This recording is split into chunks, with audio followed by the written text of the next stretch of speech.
വിശുദ്ധ കുരിശിൻ്റെ ഇടയാളത്താൽ ഞങ്ങളുടെ ശത്രുക്കളിൽ നിന്ന് ഞങ്ങളെ രക്ഷിക്കണമേ. ഞങ്ങളുടെ തമ്പുരാനെ, പിതാവിൻ്റെയും പുത്രൻ്റെയും പരിശുദ്ധാത്മാവിൻ്റെയും നാമത്തിൽ ആമേൻ.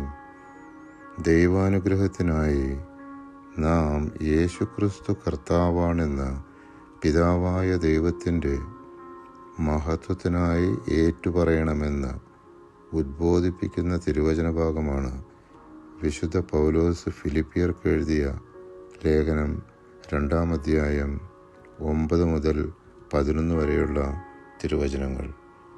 ആകയാൽ ദൈവം അവനെ അത്യധികം ഉയർത്തി എല്ലാ നാമങ്ങൾക്കും ഉപരിയായ നാമം നൽകുകയും ചെയ്തു. ഇത് യേശുവിൻ്റെ നാമത്തിന് മുമ്പിൽ സ്വർഗത്തിലും ഭൂമിയിലും പാതാളത്തിലുമുള്ള സകലരും മുട്ടുകൾ മടക്കുന്നതിനും യേശുക്രിസ്തു കർത്താവാണെന്ന് പിതാവായ ദൈവത്തിൻ്റെ മഹത്വത്തിനായി എല്ലാ നാവുകളും ഏറ്റുപറയുന്നതിനും വേണ്ടിയാണ്. ദൈവാനുഗ്രഹത്തിനായി നമുക്ക് പ്രാർത്ഥിക്കാം.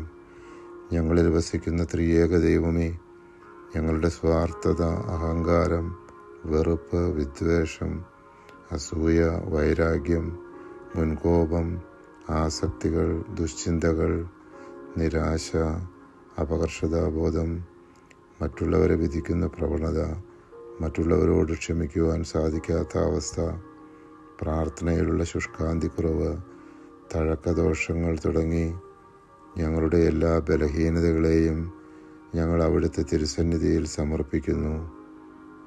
അവിടുത്തെ കൃപാസമുദ്രത്തിൽ ഞങ്ങളുടെ പാപങ്ങളുടെയും കടങ്ങളുടെയും കറ കഴുകി ഞങ്ങളെ വിശുദ്ധീകരിക്കണമേ.